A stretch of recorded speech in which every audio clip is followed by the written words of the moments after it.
Hello everyone, welcome to the channel. This is an update on how things went after the heat wave. We were 2 days with a heat wave in the triple digits. That next day, the third day, it was like 99 degrees, and then we went back into the triple digits. Today is going to be on like 90 degrees, so it's not that bad with a breeze. Here in front of you is that Sunshine Blueberry, which we did have the O'Neill with in the same container. However, as you see, the Sunshine Blue made it. Okay, it got some little crispy leaves here, but it made it, and that's the important thing. Here is the Washington Naval. Okay, it survived. Right, it survived. I'm gonna show you again. Over here is the Carolina Reaper. It's a hot pepper. It's one of the hottest peppers in the world. It has not fruited yet, but it is showing that the flowers are doing okay.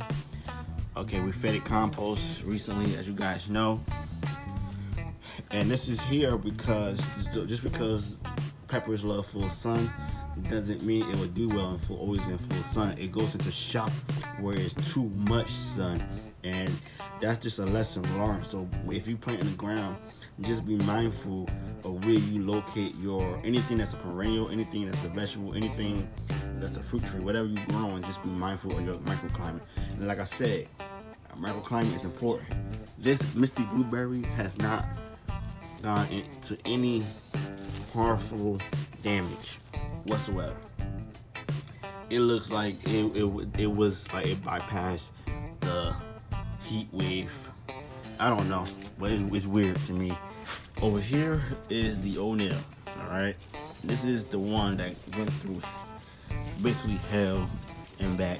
It's still alive. I just want you guys to know that. What I did the first day of our heat wave, when I noticed the leaves like this, I literally took it out of the container. These leaves are done. I took out the container, took some water, filled it up, took some seaweed extract, and just placed it, dumped it in this container here, as you see. But I left some soil, remaining soil. But it's just feeding off of the seaweed extract. And as you can see, there is some new growth already right there, but it's not looking so pretty. All right.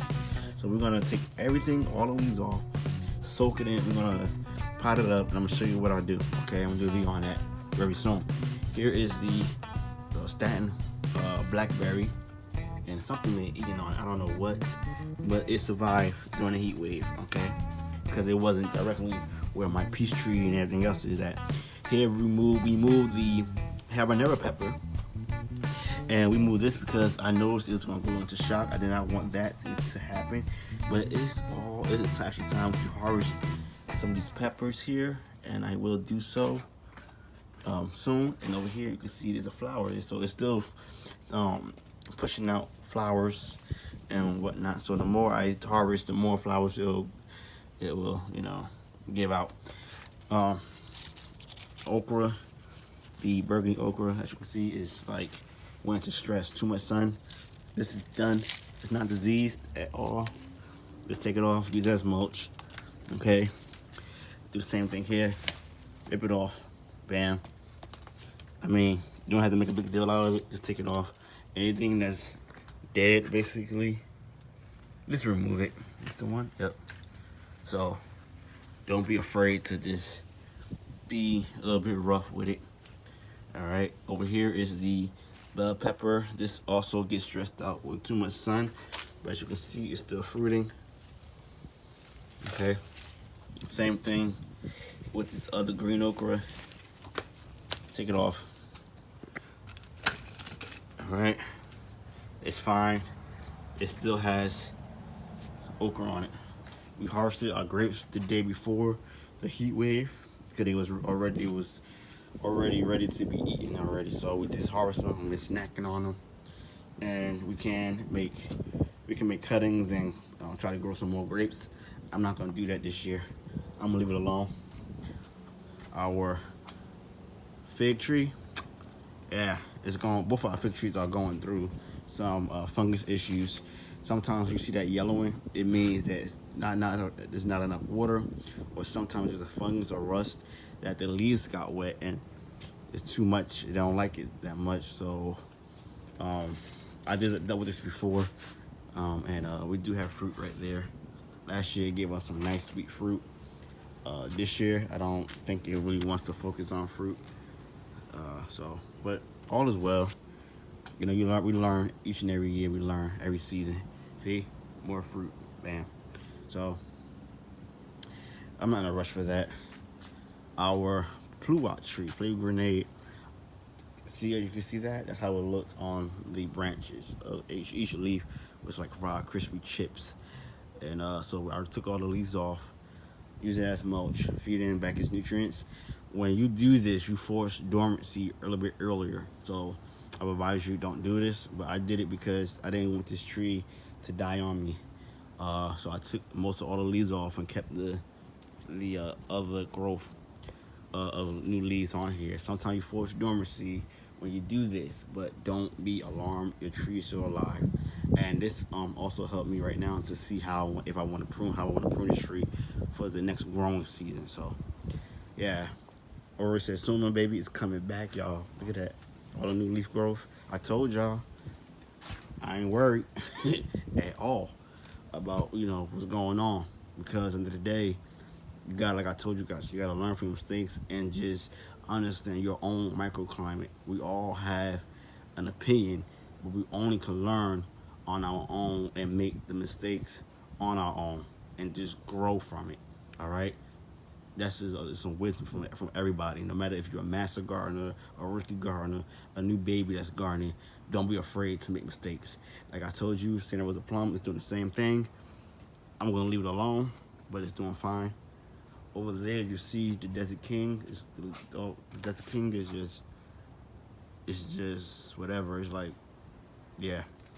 And the only reason why I think that it's acting like this because my landscapers, which is out of my control, they're using some type of weed killer poison, and where I have it right now, we're going to move it eventually, very soon, quicker than what you guys think. We're gonna move from where it's at in this container. Here is the buckwheat, and it's doing great. Just because the buckwheat loves summer heat doesn't mean that it's not gonna go into shock. As you can see, it's microclimate. It's no longer over here, and so these leaves are here, so it's going into shock. But they are fine. They're healthy.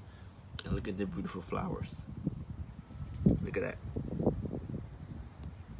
Okay, it's fine. All our winter squash is gone because of the microclimate, the sun, the heat wave, which I'm not so worried about. I'm going to just wait.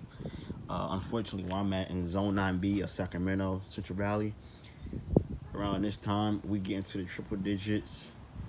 And I thought August would be like the month with all the triple digits. I was wrong. Only about here in California for about not too long, about like 4 years now. So I'm still learning about, where I'm at right now. That's doing fine. The beans and the buckwheat over there is doing great. And as you can see, we have a yam slip.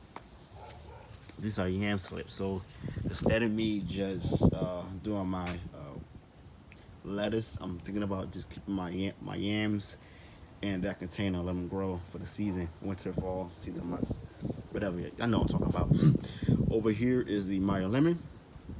It's doing fine. Over here is our ginger. It look crispy, but I know there's some ginger root in there, so they're gonna do fine. I'm not so sure how fine, but we'll see in the winter months. And then we lost the beans and buckwheat in this area, but it's fine. Like I told you, Swiss chard is Swiss chard. It's chard, y'all. It's chard. No section. But my main concern was this. So it's directly in the sun right now. During our heat wave, I was very concerned about this tree. I said, let me just see what happens.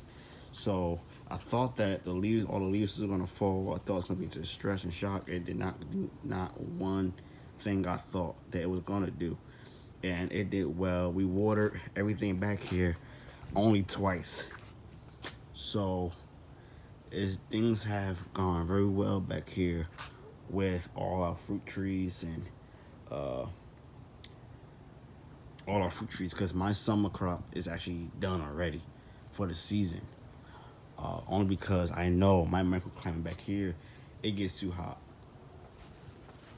Because I don't have a shade cloth back here. But we will be fixing that for next year, definitely. All right, it's only my second year gardening back here.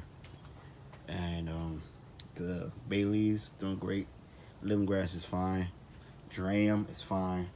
Rosemary is fine. Okay, so this is basically it, guys. I just want to give you a quick update. I'm gonna show you guys how I fertilize use my fish fertilizer back here. All right, so just stay tuned for that video, and also stay tuned for the next video of me showing you guys how I try to recover my O'Neill blueberry. All right, so stay tuned for that video. Until next time, guys, peace out.